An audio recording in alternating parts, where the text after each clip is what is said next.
¿De verdad crees que los británicos vinieron a la India solo por las especias? Si te dijeron eso, te mintieron o te contaron solo el 5% de la historia. Lo que ocurrió allí fue una de las mayores operaciones de saqueo planificado de la historia moderna, con aval real, ejército privado y un discurso pulido de comercio civilizado. Y lo más loco, todo empezó con una empresa. Sí, una empresa. No fue una invasión tradicional. Fue con reuniones, contratos, té servido en bandejas de plata y una pizca de arrogancia imperial. Durante siglos te enseñaron a ver la colonización como un proceso inevitable, casi natural. Pero, ¿y si te dijera que detrás del telón de la diplomacia había un proyecto de dominación fría, silenciosa y legalizada? Estamos hablando de un robo a cámara lenta, pero con sello oficial, documentos firmados e incluso aplausos de la élite local. Mientras el pueblo indio perdía su tierra, su cultura y su oro, Inglaterra construía palacios con las ganancias, literalmente. ¿Alguna vez pensaste cuánto de ese desarrollo europeo fue financiado por quienes nunca tuvieron opción? Esta historia va mucho más allá de fechas y nombres. Se trata de estrategia, manipulación, alianzas dudosas, juegos de poder y, sobre todo, de cómo se conquista un imperio sin izar una bandera de guerra, al menos no al principio. Y si piensas que eso quedó en el pasado, es mejor que prestes atención, porque la forma en que el poder se disfraza cambia, pero el guión sigue siendo el mismo. ¿Quieres saber cómo empezó todo esto y por qué aún afecta al mundo de hoy? Entonces ponte cómodo, porque lo que viene va a cambiar tu forma de ver el mundo. Durante siglos, la India fue conocida como el pájaro dorado, una metáfora que no surgió por casualidad. Sus riquezas naturales, su abundante producción agrícola, sus finos tejidos, los metales preciosos, todo eso hacía de la región un verdadero tesoro a cielo abierto. Pero lo que pocos saben, o prefieren olvidar, es que en cerca de 200 años, los británicos drenaron de esas tierras el equivalente a 45 lakh crore de rupias. Y sí, estamos hablando de valores actualizados. Actualizados. ¿Te imaginas todo lo que se podría construir hoy con ese dinero? Escuelas, hospitales, ciudades enteras. Pero en lugar de eso, ese valor fue drenado, silenciosamente pero con precisión quirúrgica. Mira, el saqueo no vino con gritos de guerra o invasiones masivas al inicio.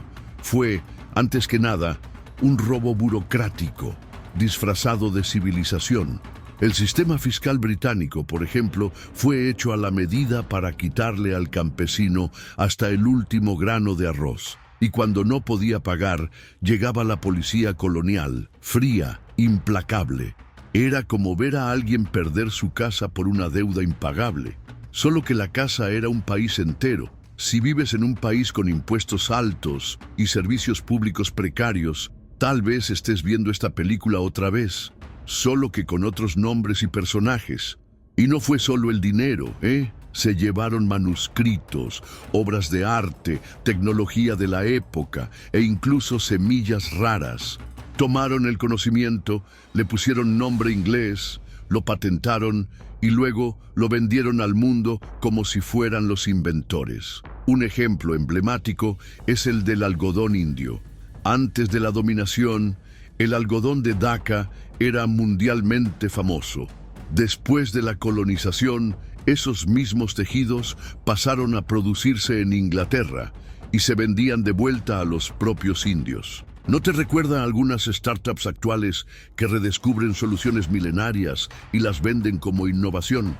Es fácil tragarse el cuento de que los británicos trajeron desarrollo, carreteras y ferrocarriles. Pero déjame decirte algo. Hasta el mejor caballo corre más rápido cuando está huyendo del ladrón. Los ferrocarriles no se construyeron para mejorar la vida del pueblo. Fueron hechos para sacar riquezas al puerto más cercano, lo más rápido posible. Y si lo piensas bien, incluso hoy existen proyectos de infraestructura que solo funcionan cuando benefician a grandes intereses. La diferencia es que ahora los imperialistas usan trajes slim fit y hablan de eficiencia logística en redes sociales. Pero lo que más duele, y eso no se ve en las estadísticas, es cuánto este saqueo minó el orgullo de un pueblo. ¿Alguna vez pensaste en cómo se ve afectada la autoestima de una nación cuando es tratada como objeto, como moneda de cambio, como fuente inagotable de lucro ajeno? Es como un joven prometedor que crece oyendo que no vale nada. Poco a poco lo cree. Pero todo cambia cuando la historia verdadera empieza a contarse. Y esa historia, créeme, comienza con un puerto en Gujarat. Imagina la escena. El año era 1608 y un grupo de ingleses atracaba en la costa de Surat, en Gujarat, con la excusa de que solo querían especias, la pimienta, el clavo, la nuez moscada. Esos condimentos valían oro en Europa, pero detrás de las carabelas y el comercio había ambición. ¿Su nombre? La Compañía de las Indias Orientales, una empresa que llegó con cara de visitante, pero que en el fondo tenía planes mucho más audaces. Es como ese amigo que pide quedarse una noche en el sofá y nunca se va. Lo curioso es cómo todo empezó con un permiso aparentemente inofensivo. La intención declarada era solo hacer negocios, pero detrás de los contratos y las sonrisas diplomáticas ya se percibía un engranaje imperialista en formación. Y aquí entra un punto interesante. El poder no llega gritando, se infiltra, se adapta, se moldea a la cultura local hasta dominarla. Hoy en día el mundo corporativo no funciona igual. Startups que llegan como colaboradoras y cuando menos lo esperas ya compraron medio mercado. La llegada de la compañía no fue aislada ni ingenua. Detrás de ella había apoyo de banqueros, nobles e incluso de la corona inglesa. Piénsalo como una empresa con sello oficial del rey, una especie de Uber, con ejército propio y respaldo político. No es exageración, es literal. La Compañía de las Indias Orientales era una corporación con autonomía para negociar, conquistar e incluso legislar. ¿Te imaginas hoy si una empresa privada tuviera poder para arrestar, juzgar y cobrar impuestos? Lo más fascinante y aterrador es cómo todo se hizo con aparente legitimidad. Había papeles firmados, sello real, contratos, pero ninguno de esos documentos tomaba en cuenta al pueblo que vivía allí, el territorio, la cultura. Si crees que la burocracia moderna a veces ignora al ser humano, es porque nunca viste lo que una firma colonial podía causar. En nombre del comercio, levantaron fortalezas. En nombre de la diplomacia, entrenaron ejércitos. Y todo eso mientras aún se llamaban a sí mismos visitantes comerciales. Y la clave de todo, supieron jugar el juego de la paciencia. No tomaron el control de inmediato. Se infiltraron lentamente, entendieron el funcionamiento local, adaptaron su discurso al gusto del emperador. Es un tipo de persuasión que aún hoy se enseña en libros de negocios como Las 48 leyes del poder de Robert Greene. Disfraza tus intenciones, hazte necesario, controla desde los márgenes. Y así, entre telas y especias, entre un té y otro, plantaron la raíz de lo que sería uno de los mayores dominios coloniales de la historia. Mucho antes de que los británicos pensaran que habían descubierto el secreto del comercio en la India, los portugueses ya estaban con maletas y barcos atracados por aquí. Llegaron en 1498 con Vasco da Gama y, en poco tiempo, hicieron de Goa un enclave europeo en suelo indio. ¿Conoces ese vecino que llega temprano al asado, monta su carpa y empieza a repartir tareas? Fue más o menos así. Construyeron fortalezas, iglesias y una estructura comercial que dejaba claro, vinimos para quedarnos. Y de hecho, se quedaron por siglos. Los holandeses también quisieron su parte. Con un enfoque más pragmático y silencioso, preferían los negocios a los conflictos. Fundaron puestos en ciudades estratégicas y crearon una red comercial enfocada en ganancias rápidas y discreción. Son como ese inversor que entra callado en una startup y sale millonario sin que nadie se dé cuenta. Los franceses, por su parte, siempre con un aire más diplomático y teatral, se instalaron en lugares como Pondicherry, mezclando comercio y cultura, tratando de mantener una pose elegante en medio de un escenario cada vez más competitivo. Cada uno de estos imperios europeos trajo su bandera, su moneda, sus propios intereses y, claro, sus conflictos internos. Era como si la India fuera una mesa de póker donde cada jugador escondía cartas bajo la manga y trataba de engañar mejor que los demás. En ciertos momentos había más rivalidad entre los europeos que con los propios reinos indios. Y esa fragmentación externa reflejaba lo que también pasaba dentro del país, con los diversos principados, rajás y sultanes tratando de proteger su pedazo de tierra. Pero aquí entra una lección que vale para cualquier época. Cuando muchos se aprovechan de un territorio desorganizado, quienes siempre pierden son las personas. Y eso no aplica solo a la India de 1600. Vale para cualquier región donde falta unidad y sobran intereses externos. ¿Alguna vez te has preguntado por qué algunas partes del mundo parecen eternamente en desarrollo? Muchas veces es porque la mesa sigue llena de jugadores. Solo cambiaron el color de las cartas y el idioma de los contratos. Lo interesante es notar que aunque los portugueses llegaron primero, fueron los británicos quienes supieron capitalizar mejor la oportunidad. Los demás estaban demasiado ocupados peleando entre ellos, mientras la Compañía de las Indias Orientales observaba, aprendía y se preparaba. Y cuando llegó el momento de actuar, estaban listos para enfrentarse a quien fuera, incluso a los propios portugueses. En la pequeña aldea de Swali, cerca de Surat, ocurrió algo que la mayoría de los libros de historia apenas menciona, pero que cambió el rumbo del poder colonial en la India. Fue allí donde la Compañía de las Indias Orientales se enfrentó por primera vez con los portugueses y ganó. Créelo, no fue solo una escaramuza entre barcos, fue la señal de que el juego había cambiado. Quienes hasta entonces eran solo un comerciante europeo más, ahora mostraban que estaban dispuestos a luchar, literalmente, por espacio, influencia y hegemonía. Esa victoria no fue solo simbólica. Infló el ego británico y llevó a la compañía a entender que el dominio militar podía y debía ir de la mano con el comercio. Fue el nacimiento de un nuevo modelo de dominación, el de la empresa que dispara antes de negociar. Una mezcla peligrosa de ejército privado con intereses comerciales. ¿Te imaginas eso hoy?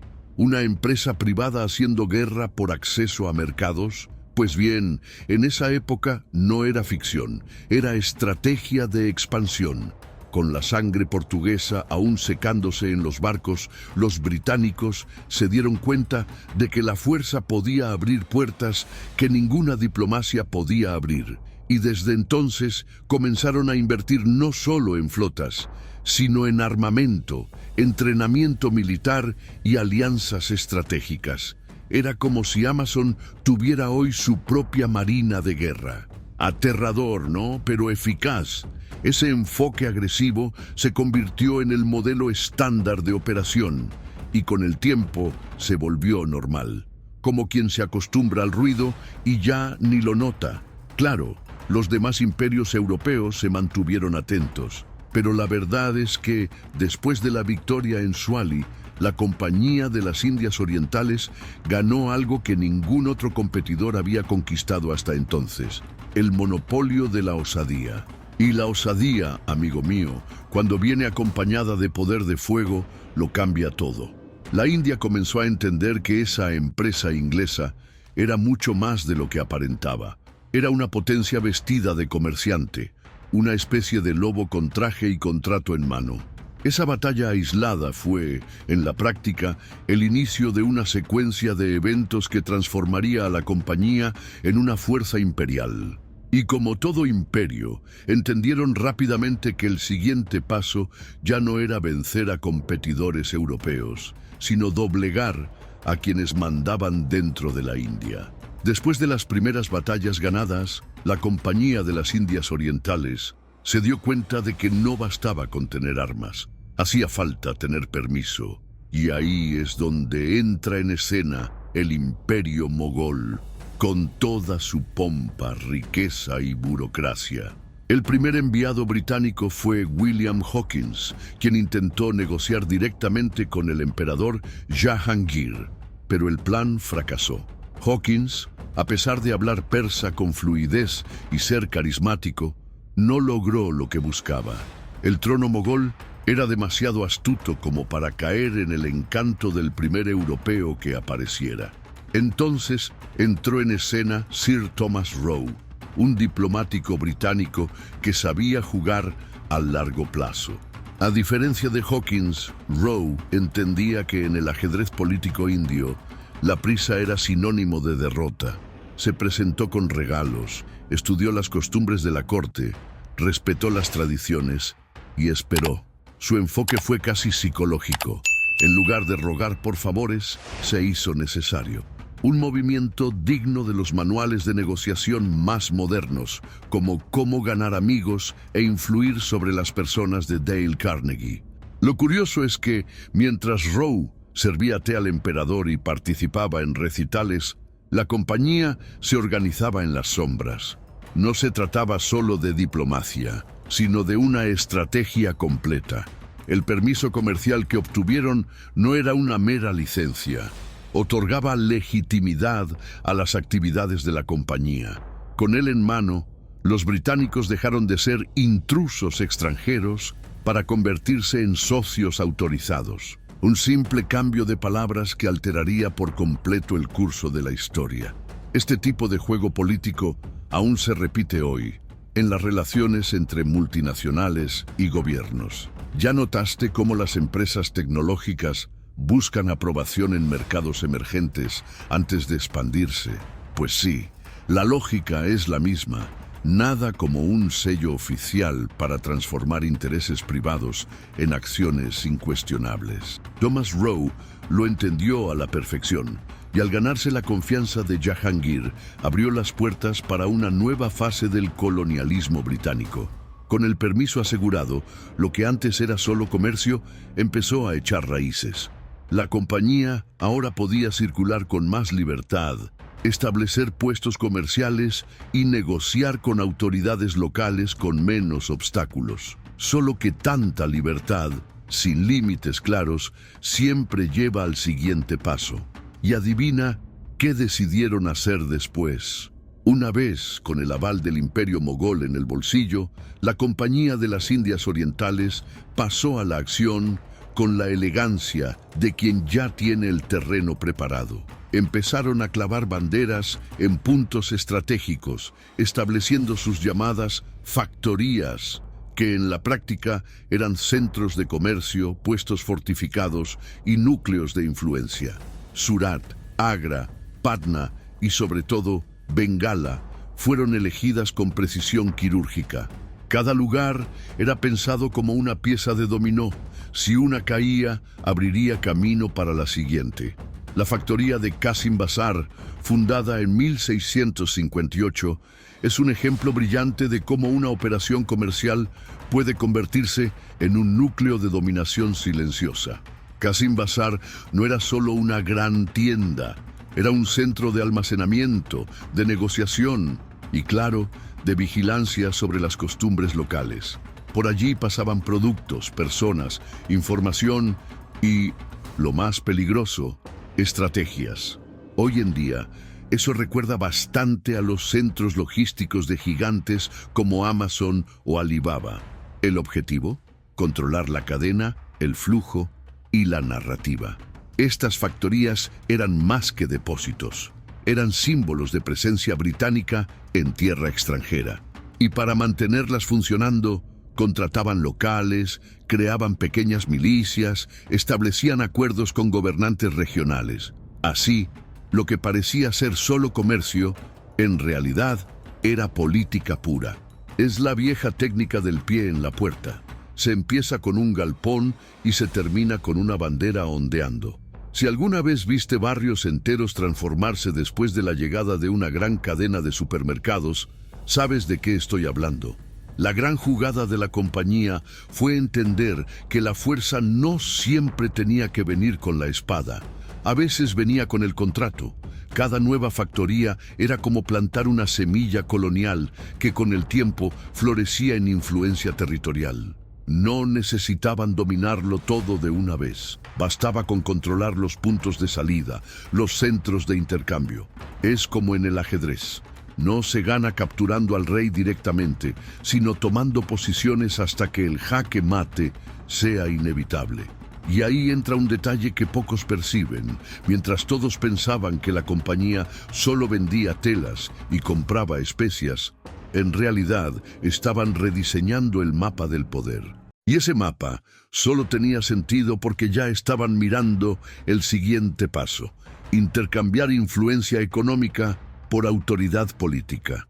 El año era 1670 y el rey Carlos II de Inglaterra firmaba un documento que parecía solo un decreto más, pero que, en la práctica, otorgaba superpoderes a la Compañía de las Indias Orientales. De un momento a otro, una empresa privada ganó el derecho de ocupar territorios, formar ejércitos y aplicar leyes, todo con el respaldo de la corona.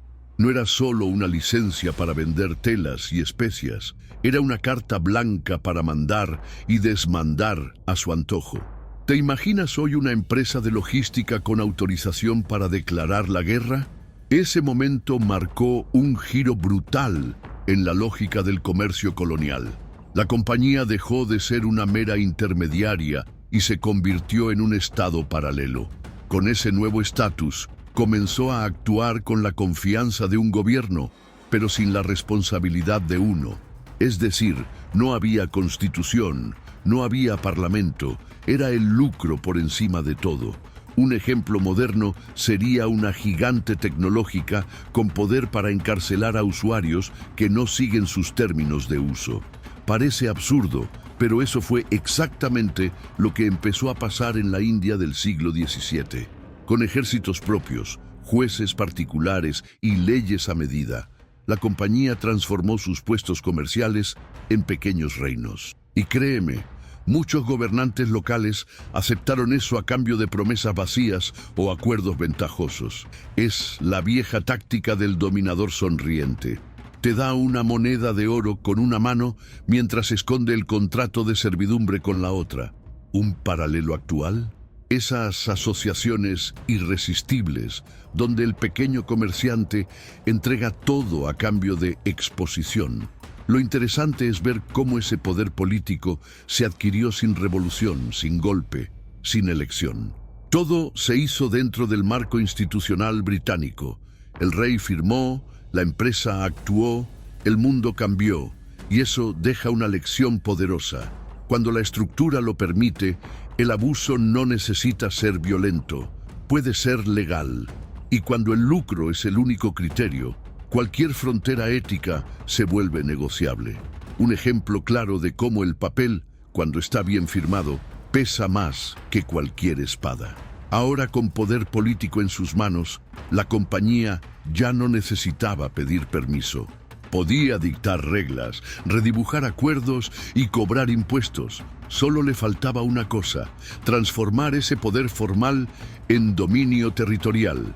Y para eso, sabían exactamente por dónde empezar. Con los derechos políticos garantizados y una estructura militar ya en funcionamiento, la Compañía de las Indias Orientales entró en una nueva fase, la expansión calculada. Ya no se trataba solo de mantener factorías, sino de consolidar presencia e influencia. Comenzaron con cautela, como quien no quiere la cosa. Solicitaron permiso al gobernador de Bengala, Shaista Khan, para realizar operaciones comerciales. Una jugada discreta, pero altamente estratégica. Al fin y al cabo, los grandes imperios se conquistan por los bordes. A partir de ahí, el comercio se convirtió en excusa para establecerse de forma cada vez más permanente. Empezaron a comprar terrenos, construir fortificaciones, entrenar más soldados e infiltrar espías en las cortes locales. Era como ver un árbol crecer en cámara lenta hasta que cuando te das cuenta, ya cubre con su sombra todo el paisaje. Este tipo de infiltración se parece mucho a los movimientos modernos del mercado. Empresas que entran ofreciendo servicios gratuitos, ganan una base de usuarios y luego se convierten en gigantes con poder sobre políticas públicas. Shaista Khan, por supuesto, sospechaba. Pero como muchos otros gobernantes de la época, estaba atrapado en un dilema clásico: permitir la presencia extranjera y tratar de cosechar beneficios, o resistirse y arriesgarse a perderlo todo en una guerra desigual. ¿Cuántas veces, incluso hoy, has visto comunidades locales ceder espacio a grandes proyectos que prometen desarrollo? La lógica es antigua: seducir con oportunidades y luego dominar por costumbre. La compañía no forzaba la puerta, se volvía indispensable para quienes querían sobrevivir. Lo más impresionante de esta fase es cómo los británicos se moldearon a la realidad india.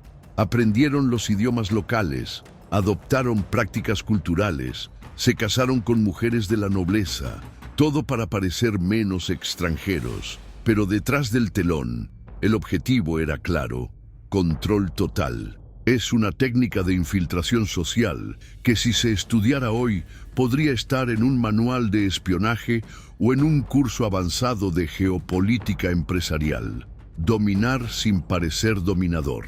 Cada nuevo paso dejaba más claro que el comercio era solo una fachada.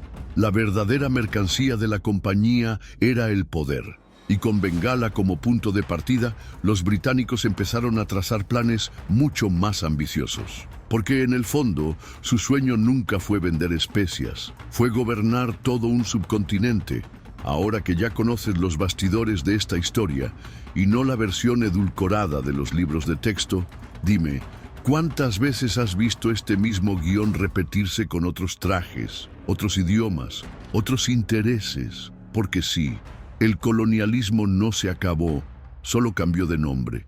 Tal vez ahora se llame inversión extranjera, cooperación internacional o alianza estratégica. Pero en el fondo, el juego sigue siendo el mismo: poder, control y lucro. ¿Y tú vas a seguir aceptando las historias ya hechas o vas a empezar a cuestionar todo lo que te enseñaron? La información correcta puede abrirte los ojos, y cuando eso ocurre, ya no hay vuelta atrás. Así que cuéntame en los comentarios, ¿qué fue lo que más te sorprendió de esta historia? ¿Conocías alguno de estos episodios? ¿Qué creías saber? Y ahora ves que era solo la punta del iceberg. Recuerda, entender el pasado es la clave para protegerse en el presente, y aún más importante, para construir un futuro en el que no volvamos a caer en las mismas trampas. Porque quien no sabe que fue manipulado, sigue siendo manipulado. Ahora, con toda sinceridad, ¿vas a dejar que esto pase como un video más o vas a hacer algo con este conocimiento? Si este contenido tuvo sentido para ti, si te provocó, te enseñó o amplió tu visión del mundo, entonces haz lo siguiente: suscríbete al canal, activa las notificaciones y comparte este video con quien aún cree que la colonización fue solo una fase necesaria de la historia. Todavía nos queda mucho por revelar sobre los bastidores de los imperios, y esto es solo el comienzo.